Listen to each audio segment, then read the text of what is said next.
It was just after midnight when Victor Brandt stepped across the threshold of Franklin Correctional Facility.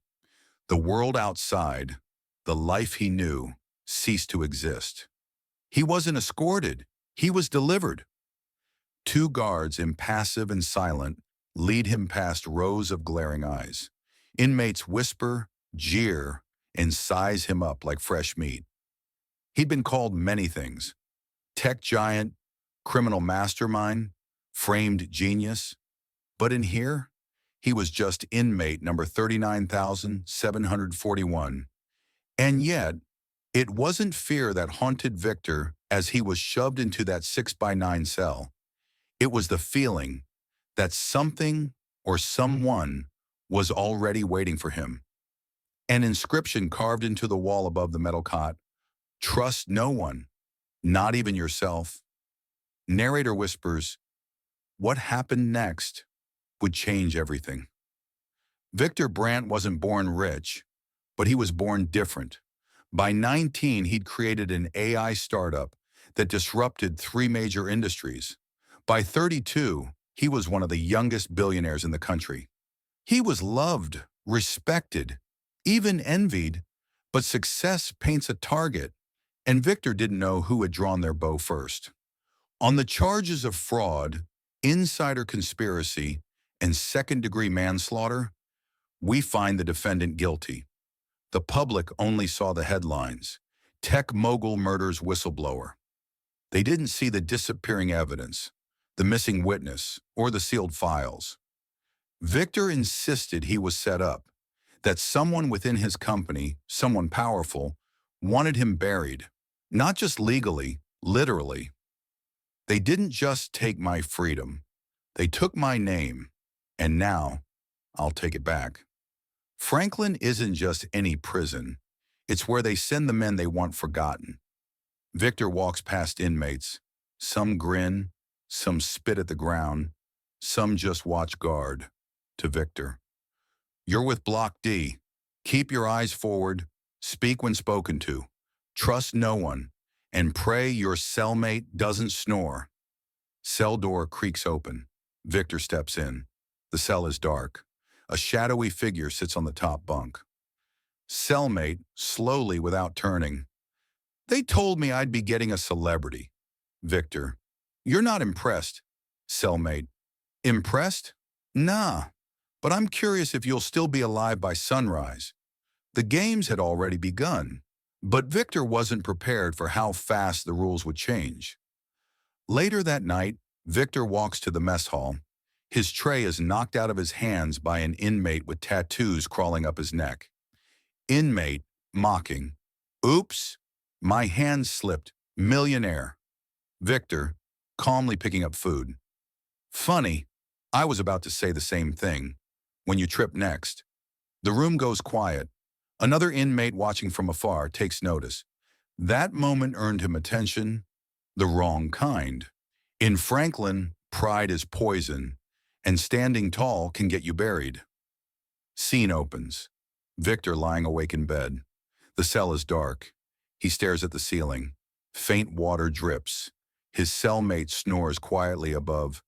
It was supposed to be just another night behind steel bars, but for Victor, it felt like the walls were whispering. Suddenly, a loud clang, a scream, then silence again. Victor sits up, alert. Cellmate, half asleep. That's the West Block. Someone probably didn't pay their debt. Get used to it. Victor walks to the cell bars, peers out. A guard is standing still at the end of the corridor, facing the wrong way. Victor, to himself, what the hell? As he steps back into the cell, he notices something new on the wall that wasn't there before. A word scratched into the concrete, glowing faintly from the flickering hall light. "They know your secret." Victor's breath caught in his throat.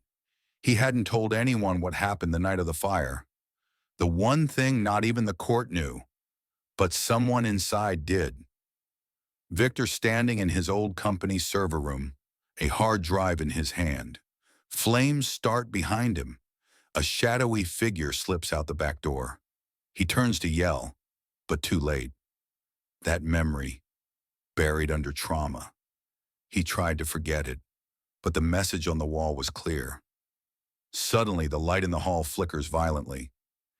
Victor looks up, and a pair of eyes are watching him through the bars from across the hall. When he blinks, they're gone. Someone was watching him, but not for protection, for the next move. The prison yard. Victor walks alone.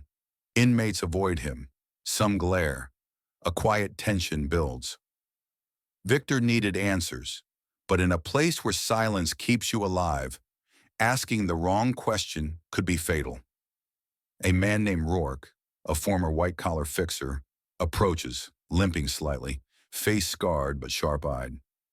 Rourke, you're Victor Brandt, right? I saw your TED Talk. Inspiring stuff, until you got burned. Victor, everyone's watching. What do you want? Rourke, to live, which means knowing the players.